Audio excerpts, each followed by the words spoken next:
I know, I've been gone for a very long time. And unbeknownst to you, it was a difficult 10 years. I'm not going to take you through all the agony I've been through, but it was tough.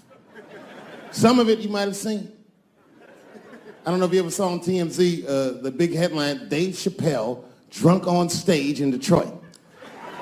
Well, if you saw it, I wasn't drunk. I had smoked some reefer with some rappers. Yeah. I don't know if you know anything about hanging out with rappers, but their weed is very strong.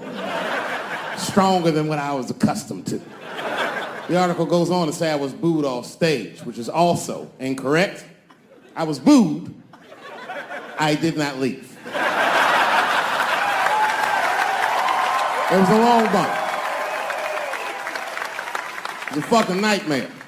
2 puffs of weed, that's all it was. 2 puffs. I never had that happen when I take 2 puffs of weed. I looked at the guy next to me, I was like, I'm gonna bomb, nigga, I can feel it. And that guy called my name, Dave Chappelle. Niggas was like,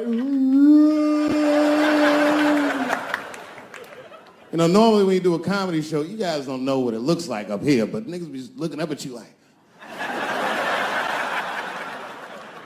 That's how the show started. Didn't take long for the faces to switch up, like, what the fuck? They started looking amongst themselves. So I knew I wasn't doing good. I don't remember what I was saying. It just took one person to break the ice. It's a black lady with a Ford Motor shirt on. She stood up suddenly. Fuck you, Dave Chappelle. I said, excuse me? She said, I worked all week for this shit, and this show sucks. And in a weird act of racial harmony, a conservative white guy stood up and backed her up. Yeah! The whole crowd band together and started chanting, we want our money back. We want our money back. I said, oh shit. I snapped out of it. Good people of Detroit, hear me. Hear me now. You will never get your fucking money back. Fuck that. I said, I'm like Evel Knievel. I get paid for the attempt. I didn't promise this shit would be good. Boo, they said, fuck you. This went on for a long time. And then after the show, I felt so bad, I took half of the money from the show, thousands of dollars. I said, I'm gonna give this to charity. You know what I did? I bought $25,000 worth of bubble gum and drove around Detroit and handed it out to the homeless so they could chew it and still be hungry.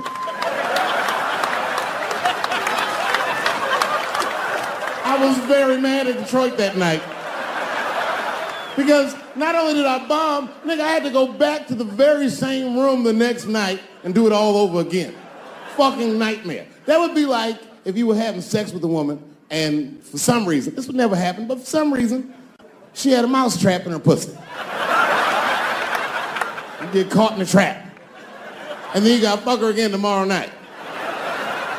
I'd still do it, but you know, I'd be careful the next time. The old mouse trap in the pussy trick, eh? Fool me once. But we've already been through it, like Michael Jackson. Remember when they said all that shit about Michael Jackson? They never proved anything till his dying day, but they said that he did some very heinous things. And one time I watched a documentary about it. They were talking about all the shit Michael Jackson allegedly did. And as they were saying all these allegations, they started showing pictures of his home, Neverland Ranch. You ever seen Michael Jackson's house on television? Well, the short of it is, there's a lot of things for kids to do with that place.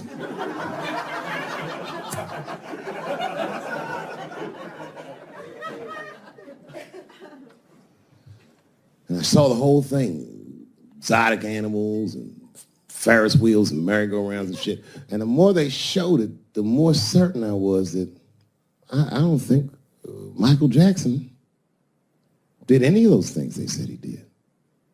His house didn't look sexual. It looked like he was flossing on those motherfuckers. It didn't look like he was trying to fuck kids. It looked like he was just trying to impress them. Like, this nigga's Jay-Z for kids. Like he's just walking through his house. This is my cotton candy machine. It makes 3 tons of cotton candy a day. You know, all the cotton candy you want. This closet is filled with nothing but custom-made karate slippers. Isn't that cool? Shall I have my monkey bring us more cupcakes? Hey guys, let's watch a movie. What movie do you want to see? Home Alone. Oh, no, don't touch the DVD player. Macaulay Culkin's here. He can act it out. Come on, Macaulay. Act out Home Alone for my guest. And them kids was like, man, you are all right, mister. This is fantastic, man. We had you all wrong. All wrong? What? I don't understand. What do you mean? Huh? Oh, well, you know, man, we thought it was going to be the usual. Like, you're going to have us come over and give us some wine cooler and, you know, suck our dicks. What? Suck your dick? You faggot-ass kids. Nobody trying to suck your dick, nigga. I was trying to show you a better life. Bubbles, get these kids the fuck out of my house. You're just like everyone else. Hollywood is no place for moral absolutism. You know what I mean? We must never forget that R. Kelly peed on a 15-year-old girl. And he also wrote, I Believe I Can Fly. Same guy, same lifetime. If I showed you that video of him peeing on that girl and scored it to I Believe I Can Fly, he'd be torn. I used to think that I could not go on. You would know how to feel. If I can see it.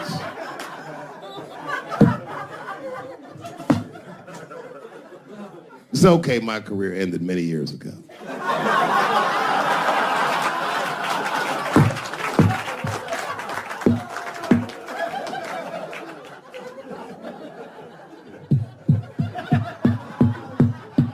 She's just like, you need to stop doing that. And then I tried to change the subject. I go, how is school going, boys? And my sons tell me, well, we didn't have school today, technically. I'm like, well, what's going on? He said, well, there was like a school shooting drill. I never heard of this. You know what this is? They have drills that they make kids do where they practice what to do if somebody comes to shoot up their school. I'd never heard that before. I was like, what the fuck? Then I had to tell my sons the truth. I didn't want to tell them this shit. Son, listen to me. Fuck that drill. Somebody comes to your school and wants to shoot it up, I'm just gonna be honest with you. You probably gonna get shot, nigga. I'm just being real. You got a famous dad. I talk a lot of shit. They gonna be gunning for you, little buddy. Just stay low and run in a zigzag pattern and don't try to save anybody, son. Do you understand me?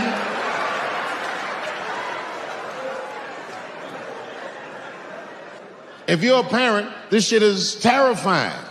This shit is real scary. All the parents is looking at each other crazy.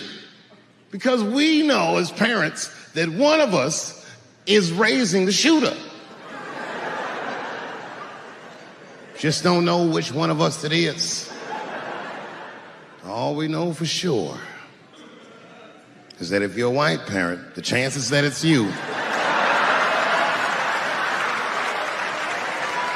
exponentially higher than the rest of us. It's fucking crazy. You know, I hated school too. It never occurred to me. Kill everybody in school? It's fucking crazy. Just do what I did, nigga. Try some things. Have you skipped school, nigga? Skip school. Take a walk and meet some other kids. Fuck school, nigga. You know what I said? That's all I said. First of all, I'll tell you right now what I said. And I will tell you that this was not a joke. It's a true story. And I just happened to tell it. All right, what happened was I went to a gallery party, all right? I don't know who in here has ever been rich before, but these are very nice parties. You know, wine and cheese and baller conversation. And there was a few eccentric types, one of which was a very wealthy man that happened to be wearing a dress. I don't know what you call him, man. This is a tranny or a drag queen, perhaps. Whatever it was definitely a man. And this man was definitely on drugs. I don't know what kind of drugs he's on, but I knew he had too much. He didn't look good. It's like this, he's like, he looked sick. And all his friends were standing around him, concerned, trying to revive him. I don't know whether it looked like some kind of gay CPR. There was fanning and shit.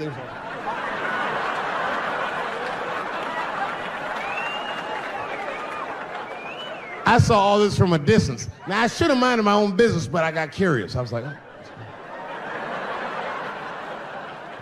And I went over there. All I said, excuse me, gentlemen, is he okay? And then they looked at me like I was evil. Oh. She is fine. I said, word? Oh. I'm sorry, I didn't know this is what we were doing. Here's my thing. I would support anybody's right to be whoever they feel like they are inside. I'm your ally in that. However, my question is, to what degree do I have to participate in your self-image? Is it fair that I have to change my whole pronoun game up for this motherfucker? That doesn't make sense. Seriously. If I put on an Argyle sweater and I'm like, hey everybody, I feel like a white guy in this sweater and I want some goddamn respect and a bank loan. That's not gonna work. Give a fuck how I feel. Why should I give a fuck how you feel? Nigger is a pronoun. But there was no time for philosophical debate. This was an emergency situation. I said, fine. Sorry, guys. I was just worried because she looks terrible. And she just fell off the bench. Appears that her dick is popping out of her dress. You mind if I call an ambulance, champ? I'd rather not be at a party where a tranny ODs. There's too many questions to answer.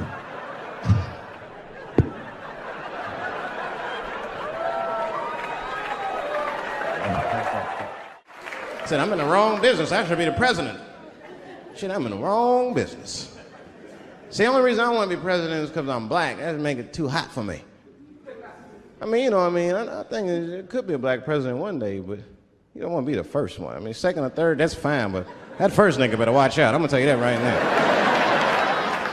It'd be too hot. I mean, I'd be the first black president. I don't think that nobody would really hurt me. I'm sure somebody would want to hurt me, but I don't think they'd touch me because my vice president will be Mexican for a little insurance. You know what I'm saying? Well, you can shoot me if you want, but you're just gonna open the border up, so you might as well leave me and Vice President Santiago to our own devices. Ain't that right, Santiago? See.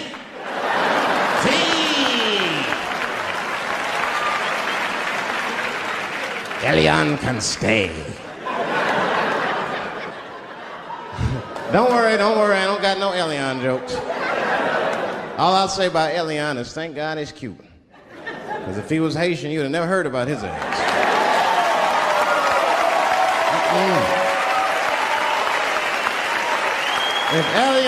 If Elian Gonzalez was Elian Mamumbo from Haiti, they'd have pushed that little rubber tube right back in the water. Sorry, fella, all full. Good luck. Just drug infested, hate infested, drug infested world. Hate drugs. I heard the worst drug story. You know, my friend told me, you know what he's dealing with? His landlord is hooked on crack. That's terrible. That's pressure. If your landlord's hooked on crack, that means you've got to have the rent. You come around all the time. I got the rent. It's not even due yet. It's the 10th. Come on, I need it. Let me just get $20 of it now and then just give me the rest of the end of the month. Every couple hours. Hey, look, I'm gonna need some more of the rent. This building's falling apart. Things came up. Comes home early from a party. Landlord's in the crib going through his shit. What are you doing in my house? Ah! Where's the sink? I came to fix it. It's in the kitchen. I thought it was in the drawer. I'll fix it tomorrow when I come for the rent.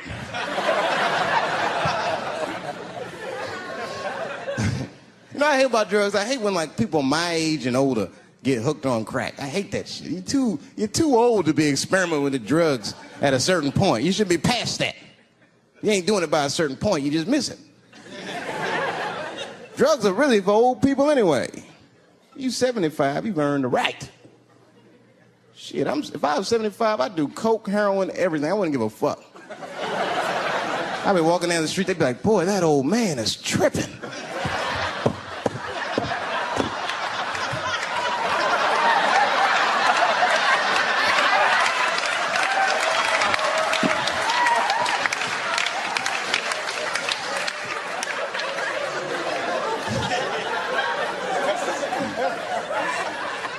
Can't do everything. Maybe weed. If you're gonna do something, do a little weed. Smoke some. Weed's not as bad as everything else. Weed is a background substance. You know what I mean? You can smoke some herb and still function. And you ain't crisp,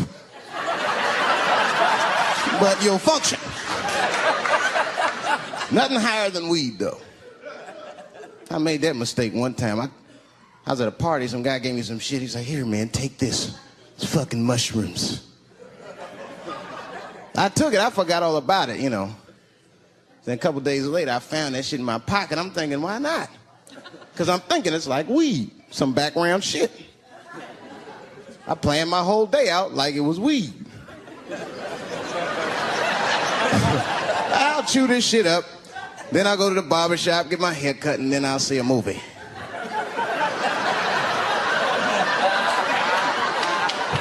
I chewed it up.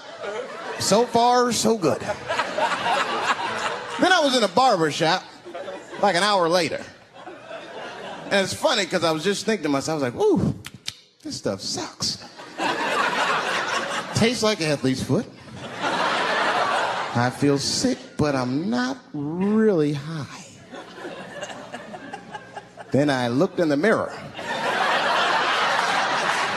I saw the barber's reflection, man. It looked like a big penis was cutting my hair. I freaked out. I started talking to myself, Dave, calm down. You're on drugs. This is what drugs do. Okay, you know that there is no way that a penis can cut hair. But I started freaking out, man. I just couldn't take it anymore. I jumped out the chair, half my hair was cut, I didn't care. I didn't, I just gave a barber a handful of money. It was weird, the balls opened up. Anyway, I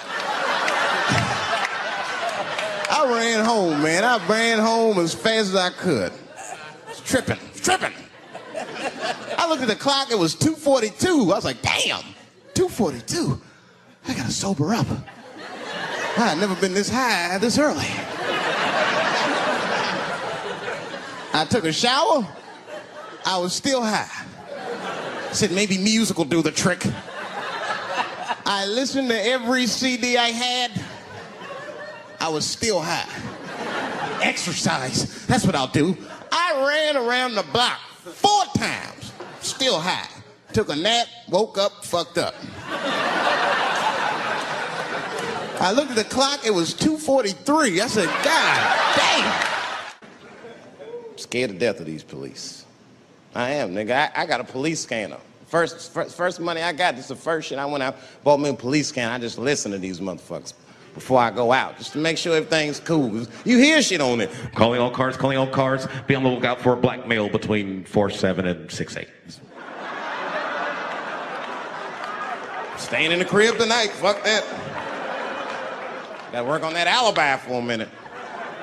Every black person needs an alibi.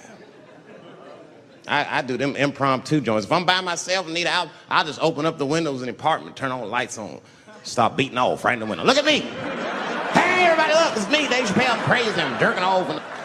Note the time, motherfuckers. It's 2:35. Look at me, I'm jerking off in the window, 2:35. Comedian Dave Chappelle is June 10th. Note the time.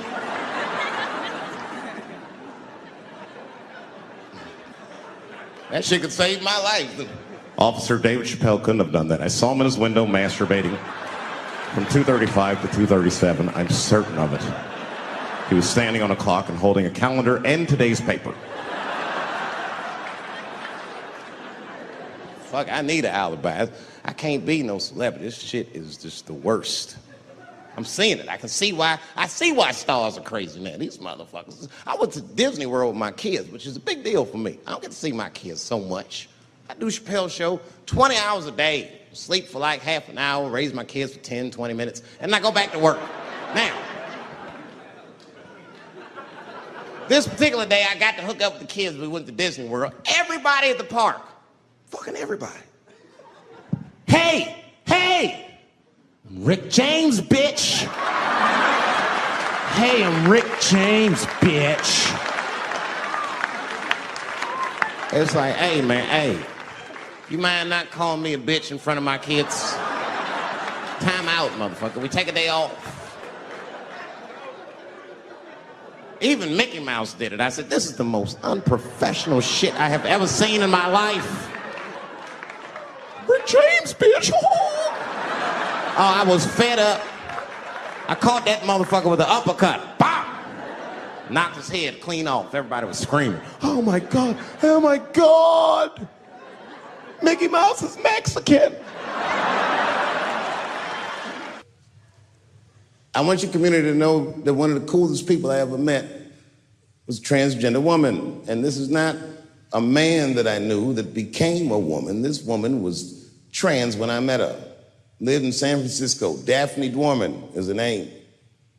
I would do 18 shows in the Bay Area, sometimes in Oakland and the Dirty Hood nightclub, and she would be there, a white trans woman, laughing loud and hard at everything I said, especially the trans jokes. It's very puzzling because she was obviously trans. And one night after one of the shows, I met her. And what it was, turns out, it was her dream to be a comedian. And I was her hero. It's very moving. I could not dislike somebody that felt that way about me. We became fast friends.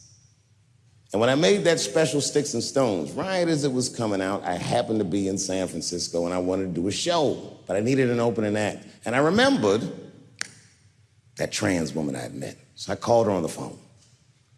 And I called her myself. I said, hey, Daphne, this is Dave Chappelle. She couldn't believe it. And I go, I'm in San Francisco. And then she started saying a bunch of wild stuff. I was like, relax now. I don't want any pussy. I was, I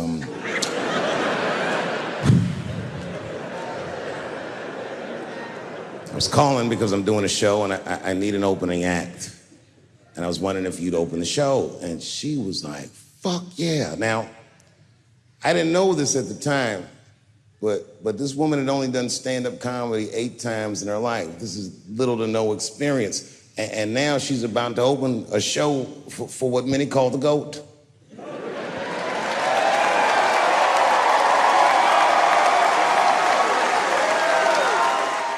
She's an amateur in stature, but in practice, she was very professional. She showed up early, which is something I appreciate, because I like people to be on time. She was dressed to the motherfucking nines. I mean, I'm transphobic, and even I was like, you look nice.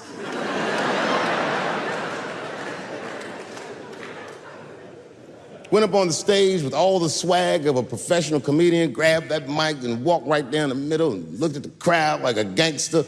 Man, you should have seen her work. This bitch bombed for 45 minutes straight. And I am not exaggerating, young man. That show was terrible. Stunk. Stunk. And then she brings me on and, you know, I was like a glass of water after a handful of salt. The crowd was happy to see me. I was killing it. But here's what impressed me. Any other comedian I've ever seen, if they had bombed as bad as she did, would have snuck out of the back of the theater and went home and cried or something. And she didn't do that. Not only did she not leave, she found a seat right up in front. You know, when a new comedian watches an experienced comedian in comedy, we call this taking class. And this bitch took my whole class. She sat up there and was laughing as hard as she always laughs, as if nothing bad had even happened to her. And I saw her show. Something bad happened to her. She was drunk. So she starts talking to me while I'm on stage, but the way a person would talk to a television when they were alone. She's talking to me like that. That didn't bother me because I knew her, but the crowd didn't like that shit at all because she sucked. And a guy in the back of the room stood up, and Daphne's hair was dyed blonde at the time, and the guy screamed out, and his energy felt wild as fuck. He said, "Hey, Daphne!" And everybody kind of clamped, like got tense. We didn't know if it was a heckler or active shooter. And he said, "Does the carpet match the drapes?" Yeah, it was fucked up. The whole crowd kind of groaned because it was so, like, mean. Everybody groaned, except for Daphne. She kind of laughed, which was weird. And then she didn't even look all the way back. She said, "Sir, I don't have carpets. I have hardwood floors." Just like that. Just like that. And boy, when she said that shit, it blew the roof off the place. Cut through all the tension. With that one joke, she made up for 45 minutes of a stinker of a show. And after that, she could do no wrong. And I kept on rocking. She kept on talking to me. And then the show became something cooler than a show. It became like a conversation between a black man and a white trans woman, and we started getting to the bottom of shit. All them questions that you think about that you'd be afraid to ask, I was just asking them, and she was answering them, and her answers were funny as shit. The crowd was falling out of their chairs. And at the end of the show, I go, "Oh, Daphne," I said, "Well, that was fun." I go, "I love you to death, but I have no fucking idea what you're talking about." The whole crowd laughed, except for Daphne. Now she looks at me like I'm not her friend anymore. Like I'm something bigger than me, like I'm the whole world and a guy. And she said, "I don't need you to understand me." I said, "What?" She said, "I just need you to believe," just like this, she goes, "that I'm having a human experience." And when she said it, the whole crowd kind of gasped. And I gave her the Fight Club look. I said, "I believe you, bitch." Because she didn't say anything about pronouns. She didn't say anything about me being in trouble. She said, "Just believe I'm a person and I'm going through it." And oh, I believe you because it takes one to know one.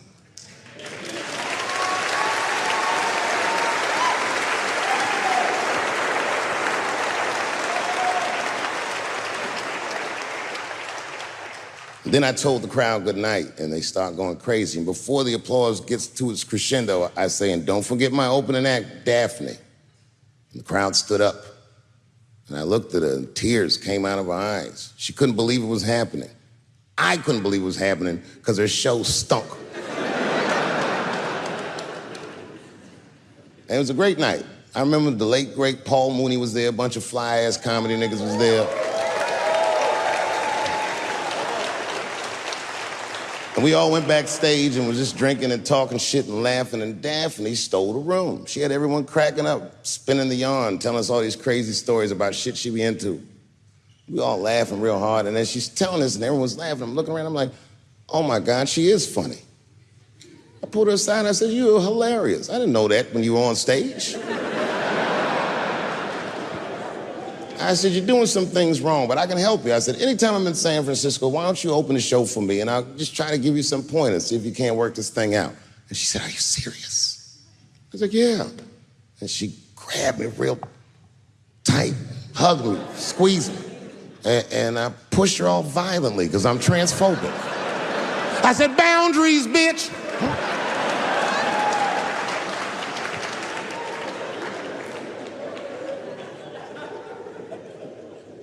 When Sticks and Stones came out, a lot of people in the trans community were furious with me, and apparently they dragged me on Twitter. I don't give a fuck, because Twitter's not a real place.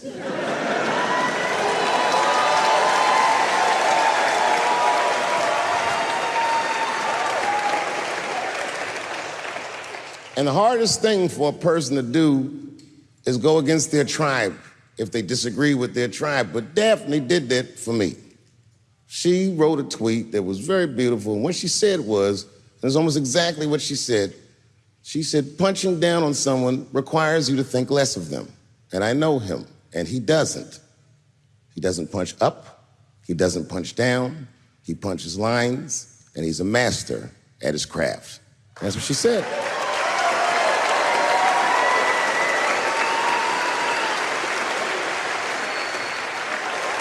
Beautiful tweet, beautiful friend. That took a lot of heart to defend me like that. And when she did that, the trans community dragged that bitch all over Twitter. For days, they was going in on her, and she was holding her own because she's funny. But 6 days after that wonderful night I described to you, my friend Daphne killed herself. Oh, yeah. It's a true story. My heart was broken. Yeah, it wasn't the jokes. I don't know if it was them dragging her. I don't know what's going on in her life, but I bet dragging her didn't help. I was very angry at them. I was very angry at her. I felt like Daphne lied to me. She always says she identified as a woman, and then one day she goes up to the roof of a building and jumps off and kills herself. Clearly, only a man would do some gangster shit like that. Hear me out. As hard as it is to hear a joke like that, I'm telling you right now, Daphne would have loved that joke. That's why she was my friend. I was reading her obituary, and I found out she was survived by a daughter. And the moment I found that out, and this is true, Anderson Cooper from CNN texted me. And all he said was very nice. He said, "I'm sorry to hear about your friend." And I texted him right back, "New phone, who this?" He said, "It's Anderson Cooper." I said, "Oh," I said, "Anderson." I go, "Look, I need to find her family." And he texted me right back with all the phone numbers and all this information. I say this to say, if you ever want to know about anything gay, call Anderson Cooper from CNN. This nigga is faster than Google.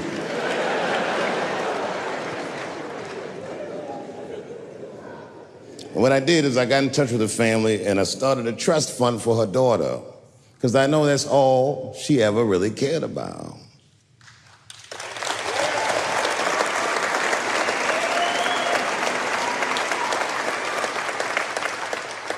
And I don't know what the trans community did for her, but I don't care, because I feel like she wasn't their tribe, she was mine. She was a comedian in her soul.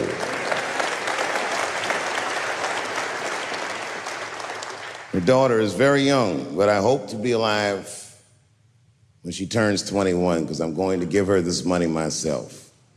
And by then, I'll be ready to have the conversation that I'm not ready to have today. But I'll tell that little girl, "Young lady, I knew your father." And he was a wonderful woman.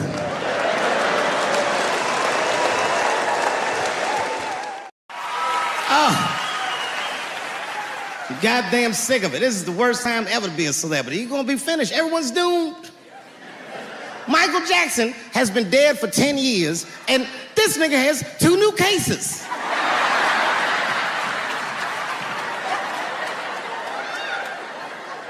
And if you haven't watched that documentary, then I'm begging you, don't watch it. It's fucking gross. I felt like HBO was sticking baby dicks in my ears for 4 hours straight. Really nasty shit. I don't want to know all these things. Turns out, Michael Jackson allegedly likes a long gander at the anus. So they said he stares at people's buttholes. That's what they said. That's how gross the documentary was.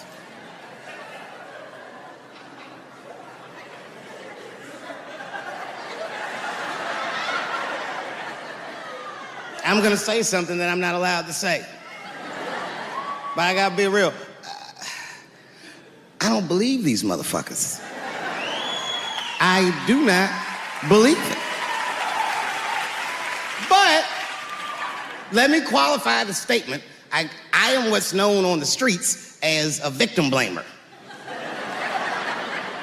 You know what I mean? If somebody come up to me like, Dave, Chris Brown just beat up Rihanna. I'll be like, well, what did she do?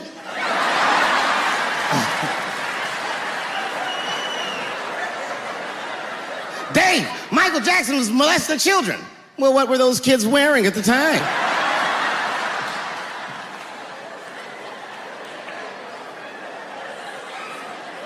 I don't think he did it. But you know what? Even if he did do it, you know what I mean?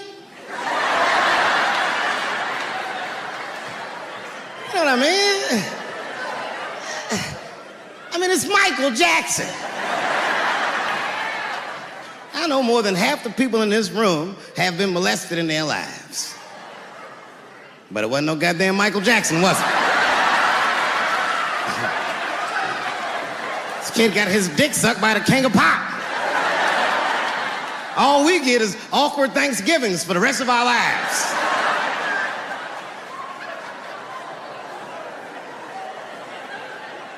You know how good it must have felt to go to school the next day after that shit? Hey, Billy, how was the weekend? How was my weekend? Michael Jackson sucks my dick. And that was my first sexual experience. If I'm starting here, then well, sky's the limit.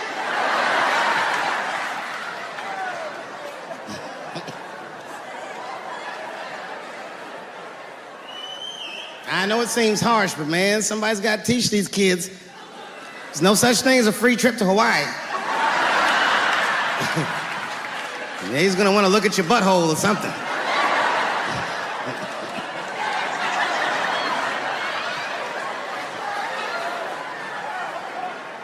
You know why I don't believe it? You know why I don't believe it?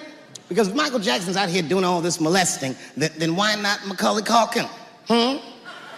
Macaulay Culkin said in an interview that Michael Jackson never did anything inappropriate with him or even around him. Think about that shit. You know, I'm not a pedophile. But if I was, Macaulay Culkin's the first kid I'm fucking, I'll tell you that right now.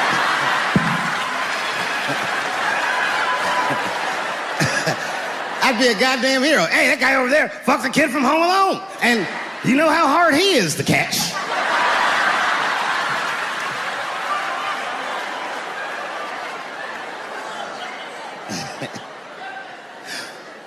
My mind's telling me no.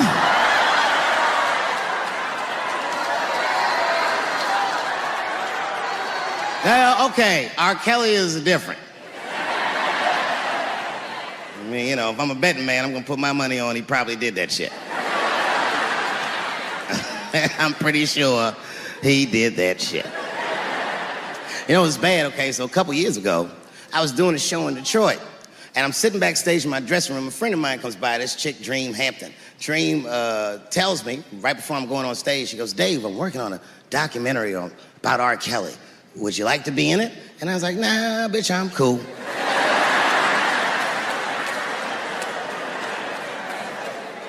I went on stage, I just forgot about the shit. And then 2 years later, the documentary comes out, Surviving R. Kelly. And when it comes out, Dream's promoting the shit, and she keeps bringing me up. She said, I asked Dave Chappelle to be in my documentary, and he said it was too hot for TV. Bitch, I did not say that. It does not even sound like how I talk. Oh, that's too hot for TV? I would never say that shit.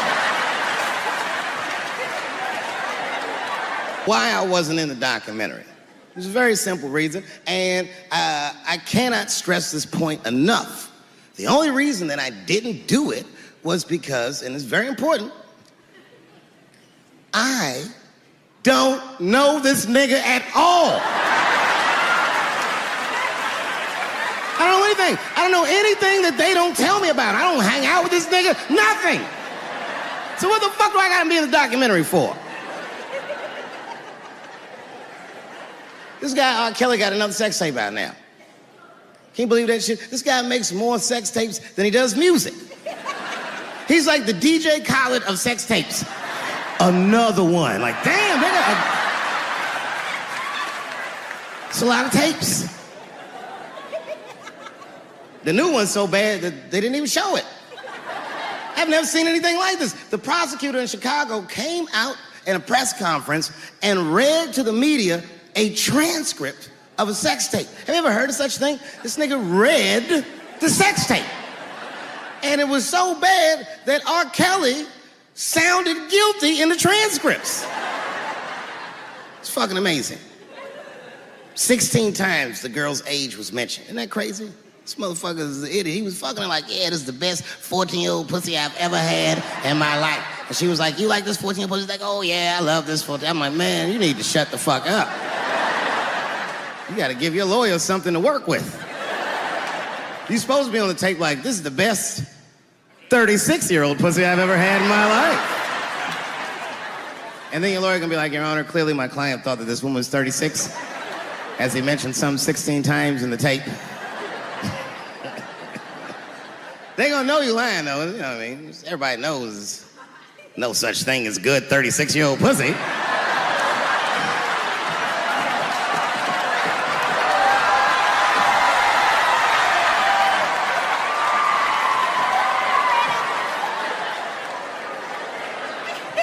Doesn't matter what I say. And if you at home watching this shit on Netflix, remember, bitch, you clicked on my face.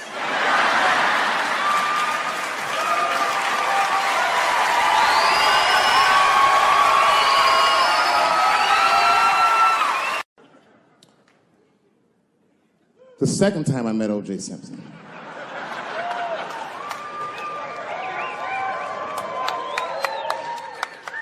Was right after the trial of the century. There I was, now a young man of probably 23. O.J. Simpson was the most famous or infamous face on planet Earth. I was in a restaurant in Beverly Hills with my agents. I wasn't alone in the restaurant, but I was alone. I was the only black person in the restaurant. And in the 90s, that felt very uncomfortable. Now I tend to enjoy it at this age.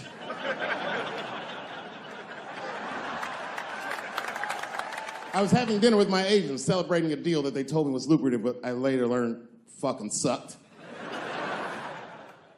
And suddenly, a group of women walked by. Every race was in that group. Black, white, Asian, Latina, white, and white again. They were all gorgeous. I watched them walk by. Then, I saw a familiar face. Al Collins, the man from the infamous Bronco check, towards the door. Couldn't believe what I saw. And then, close behind him, was O.J. Simpson, newly released from jail. The restaurant fell still. I was shocked. I didn't mean to say it out loud, but it just came out. O.J. He stopped, turned around to see who said it, saw my black face, and correctly assumed it was me.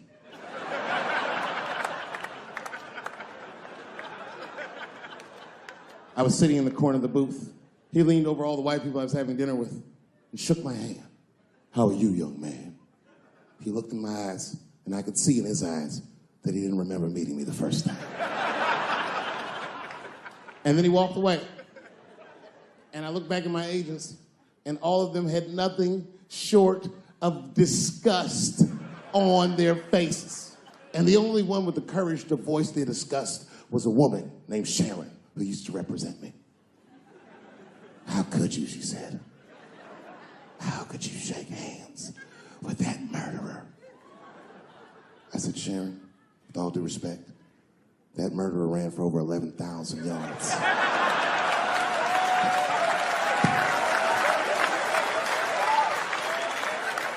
And he didn't fit.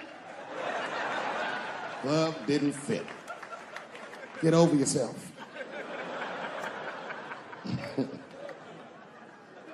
Some people can't do that. Some people just can't get over themselves. Gay people have a hard time doing that recently. Here we go. Here comes the deep water. No, recently I've noticed that. I noticed that with that Manny Pacquiao controversy. Yeah, no, it was now in the gay community's defense, Manny Pacquiao said some outlandish shit about gay people. Very, very not nice things that I won't repeat, but there was biblical verses and some analogies to animals. Wasn't a good look. Nike took his shoes immediately, which I thought was a little harsh. A little harsh. You know what I mean? Because he's just because he's Asian. You know what I mean? Fuck you gonna take shoes off Asian dude to appease a gay dude? You know what I mean? No? You don't know what I mean. But Asian people kind of know what I mean. No? No Asians in the front? No? No, this is what I mean. Okay, look. Okay, you're an Asian dude. No, I say this with no disrespect. But we're all Americans, right? And we can agree that America has a huge body count all over the world, but nowhere more than Asia.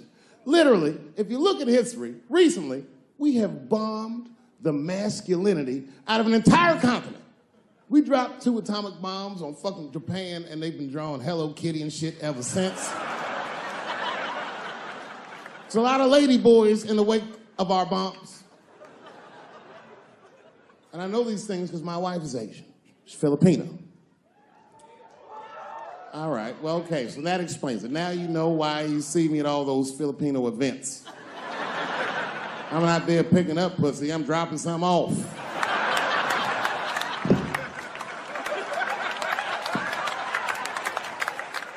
I take my wife to all that shit. I took my wife to see Pacquiao fight Mayweather. We sat ringside, okay? That was a quiet car ride home. That's what that was. But if you know what's popping in the Philippines, you know that they got a whole generation of kids in the Philippines growing up without their mothers. Yes, a lot of women in the Philippines go to the Arabian Peninsula, they come to the United back home, which is still one of the #1 staples in the Philippines economy, money that their expats send back to the Philippines. The men, on the other hand, are left rearing children, twiddling their thumbs, waiting on their wives' checks. These men have been fucking emasculated. And then suddenly, a boxer rises from amongst them and reinstates their manhood with his motherfucking fist. This is not the guy you're supposed to ask, what do you think of homosexuals? He's not your champ. Shit. That's why I don't have a sneaker deal, because if you say something that people don't like, they'll take your fucking shoes off. Road ahead. They've got the longest mental gap to bridge. That's all I'm saying. Because, you know, whenever I see one of them T's on the street, I don't mind them, but I'll be like, man, I miss Bruce. I'm sorry, guys. I'm 42. I remember Bruce Jenner. Before the Kardashians, before all that, this motherfucker was a white American superhero. It was amazing. He was beating Africans at track and field. We'd never seen anything like it. He was on my cereal box growing up. You know how much of that cereal I ate, nigga? I didn't know he was gonna do that.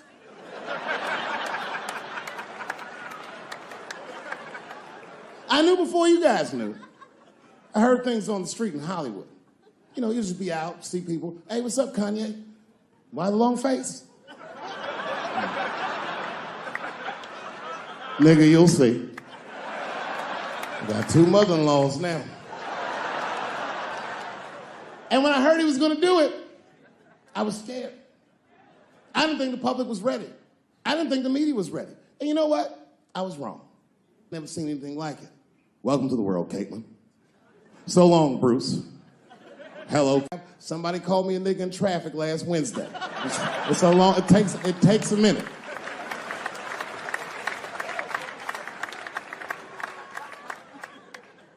My wife's friend, Stuart, told me that. My wife has a lot of gay friends. Stuart's their leader. She has a lot of gay friends. And I don't like them.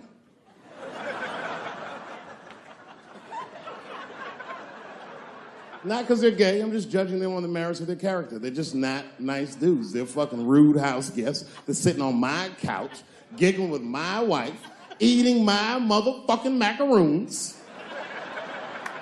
And I come in, they act like the party's over. Hey, Stuart, what's going on? This guy talks to me the way a cat would speak if a cat could talk.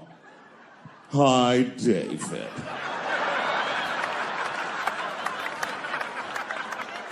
Stuart, what's all the beef, man? What's going on? He always wants to have some kind of gay political argument. The last one was about a petition in federal court to take the words husband and wife out of the law. I said, well, why would you want those words out the law? He said, because it discriminates against same-sex couples. I was like, niggas, please save me the semantics. Just trust me, take your chips and get the fuck out of the casino. You're about to side, talk that over amongst yourselves, and whichever one of you is gayer, that's the wife.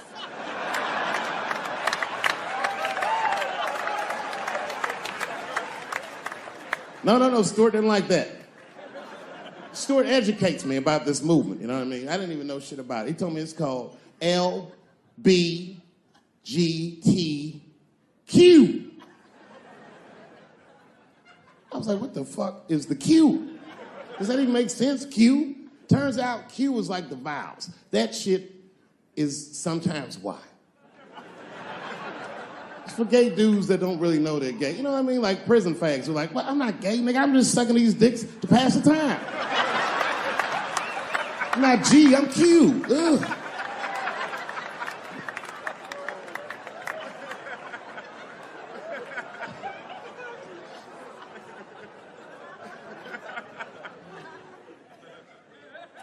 I think, okay, again, of all those letters, the T has the toughest road ahead. In fact, I think the T should stand for tough. If Martin Luther King had a sneaker deal, we'd still be on the back of the bus. They always true, the Nike exec come up, hi, Martin, we need you to tone down the talk of civil rights and blacks being humans. It's upsetting our Southern distributors.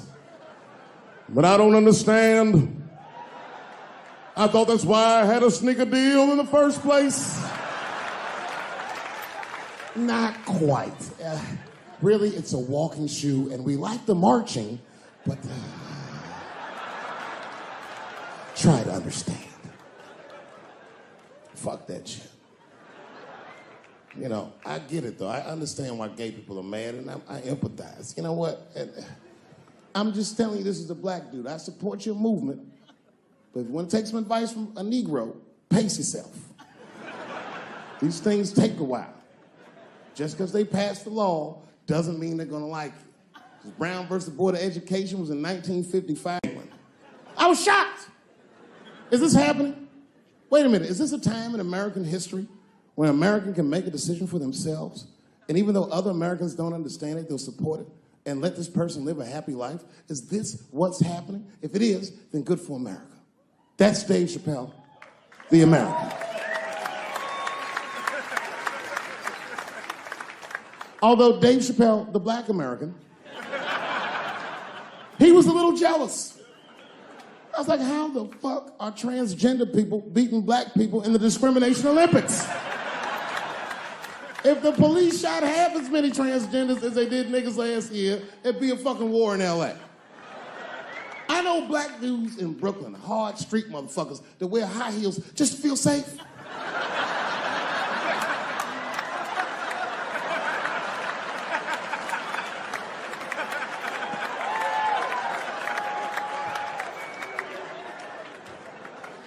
Transgenders are gangsters.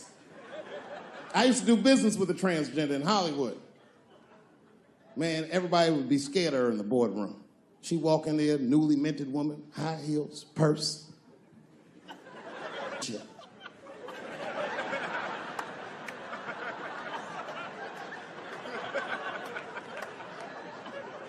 And then she walked to the head of the conference table, stare at us all, reach in her purse, and pull her old dick out and throw it on the table. Let's talk business, gentlemen. Ah!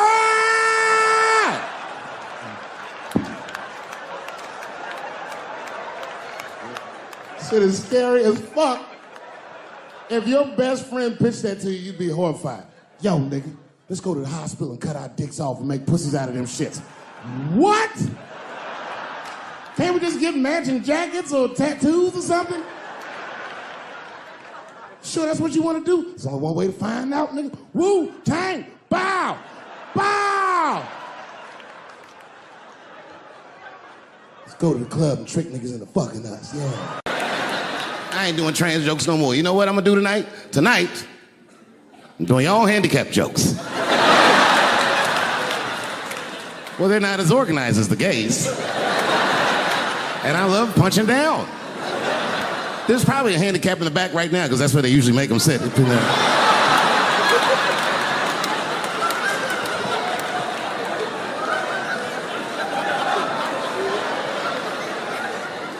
I came here to laugh at transgender people. I didn't know this nigga was gonna make jokes about us. Come on, y'all, let's get the fuck up out of here.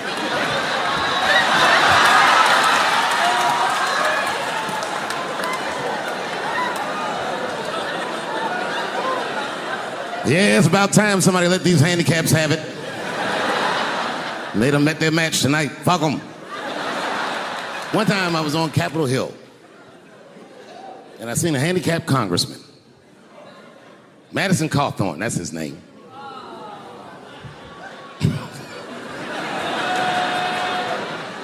He's a Republican from North Carolina, and he was shocked, because I saw him, and I go, hello, Congressman. He didn't even know I knew who he was. He turned around. Then I just walked away. I wanted him to see me do something he couldn't do. I skipped. That nigga was mad.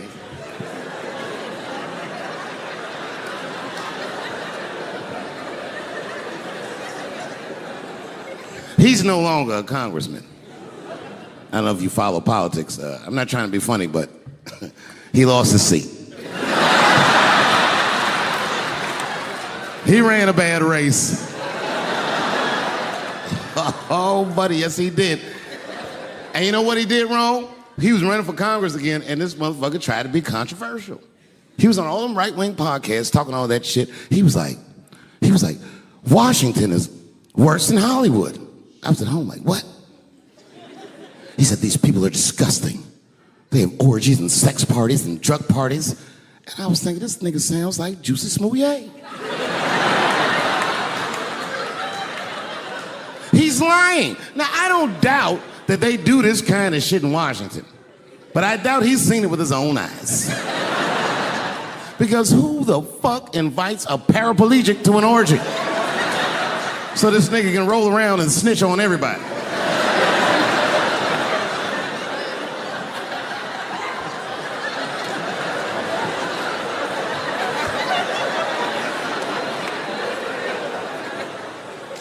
I said, there's only one reason you're gonna invite him to an orgy. And you know what that is. Have at it, guys. I can't feel anything. Let's get this bill passed for America. One at a time, folks.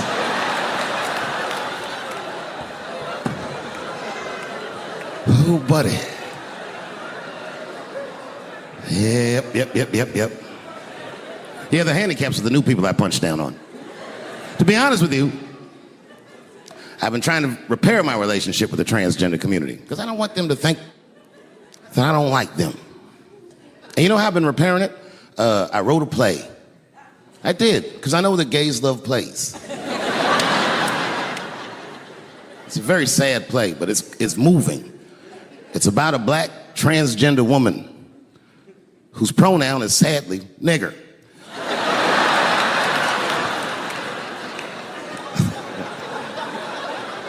It's a tearjerker.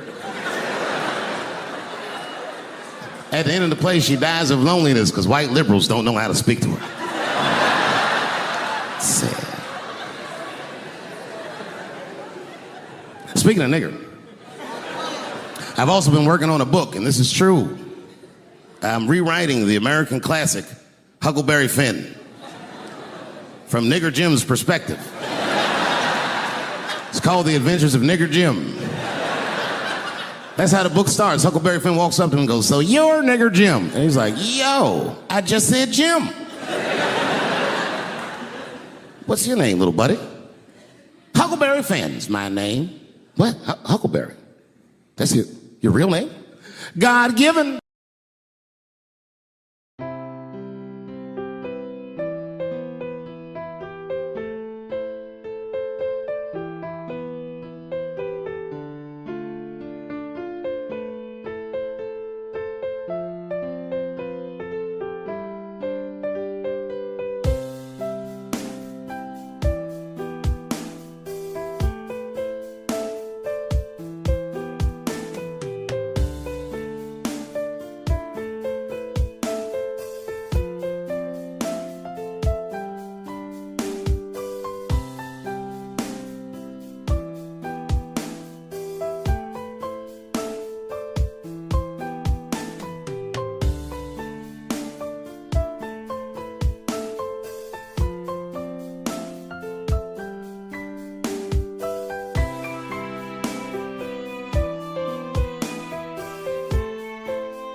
last special because I have an objective tonight. I came here tonight because this body of work that I've done on Netflix, I'm going to complete. All the questions you might have had about all these jokes I've said in the last few years, I hope to answer tonight. I'd like to start by addressing the LGBTQ community directly.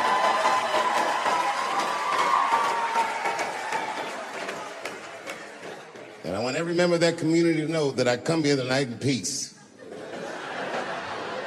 And I hope to negotiate the release of the baby.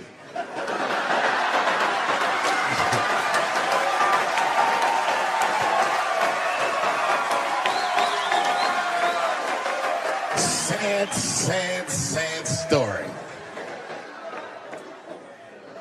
The baby was the #1 streaming artist until about a couple weeks ago. He took a nasty spill on stage and said some wild stuff about the LGBTQ community during a concert in Florida. Now, you know I go hard in the paint, but even I saw that shit and was like, God damn, the baby. Ooh, he pushed the button, didn't he?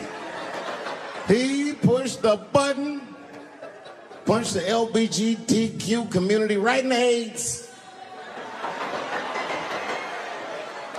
Can't do that.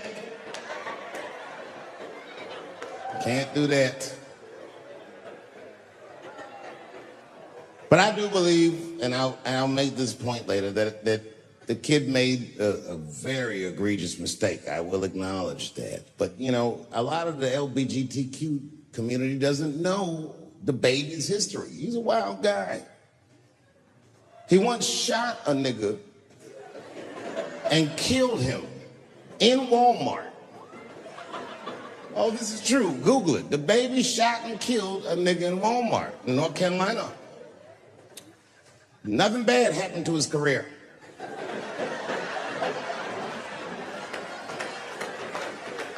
Do you see where I'm going with this? In our country, you can shoot and kill a nigga, but you better not hurt a gay person's feelings.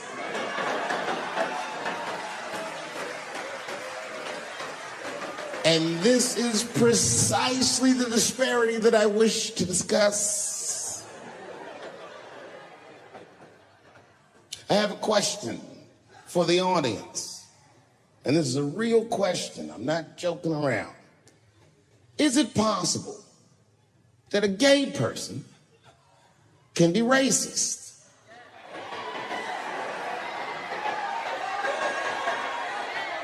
Do you really think so? Of course it's possible. Look at Mike Pence.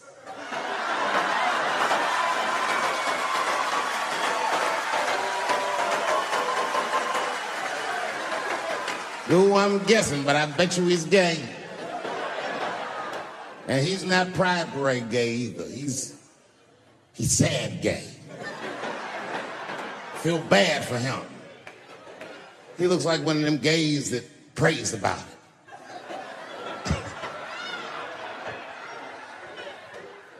Jesus, please take these dirty feelings out of my heart. Please, Jesus, make these buttholes ugly to me. I don't want to keep on tasting these dicks.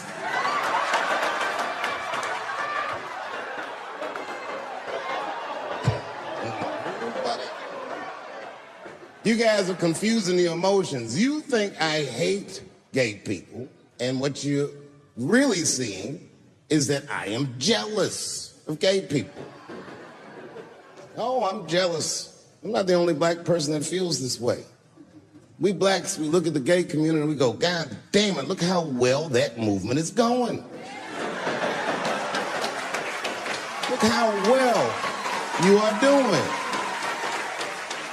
And we've been trapped in this predicament for hundreds of years. How the fuck are you making that kind of progress? I can't help but feel like if slaves had baby oil and booty shorts, we might have been free 100 years sooner, you know what I mean? If Martin Luther King was like, I want everybody to get up on them floats, get your bodies good and shiny.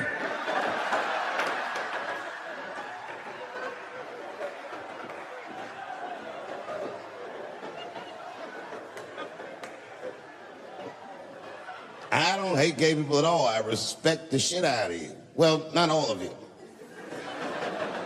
I'm not that fond of these newer gays. Too sensitive. Too brittle. Those aren't the gays I grew up with. I miss them old school gays, nigga. Them Stonewall niggas. Them the ones that I respect. They didn't take shit from anybody. They fought for their freedom. I respect that shit. I'm not even gay. And I want to be like a Stonewall nigga.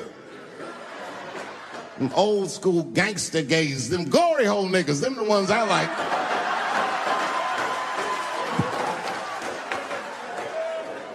These new gays don't even know what the glory hole is. It's a hole in the wall the gay contractors built. You wanna know why they put that hole in the wall? I'll tell you, there's no nice way to say it. Because when they want to have some fun, they will put their penises in that hole and hope for the best. I respect that shit. There's a lot of courage on both sides of that hole, nigga. I'm not even gay. And I want to try that glory hole out.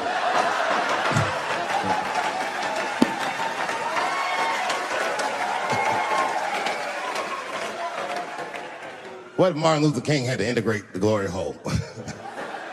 I don't care if it's black lips back there or white lips back there. A mouth is a mouth. A warm, wet mouth. I'm going all the way.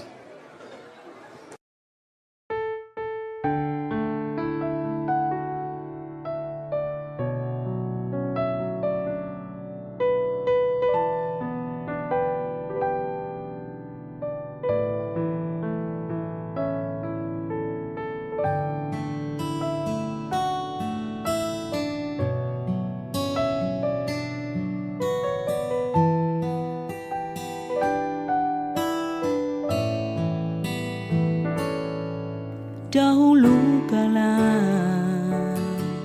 sebelum bertemu dirimu, hari-hariku serasa hamba tidak warna. Dahulu kala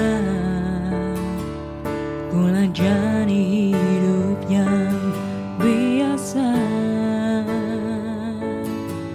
sampai kau temukan pelangi yang warnai hidup ini.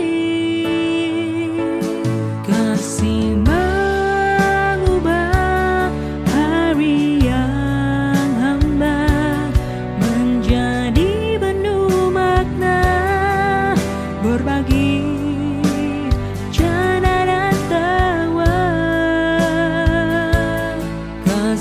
mengajariku melihat dunia tanpa batas. Tak ada yang ku ini selain dirimu, kasih.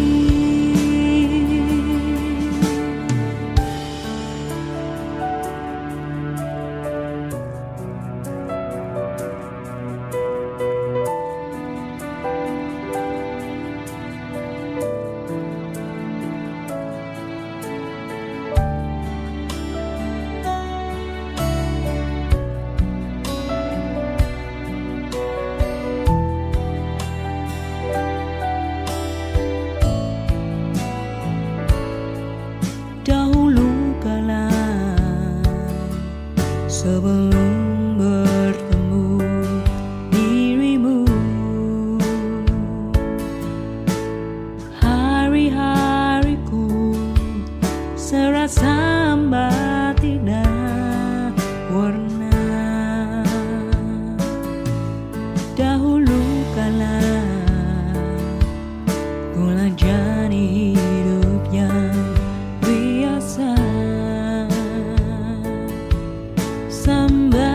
terus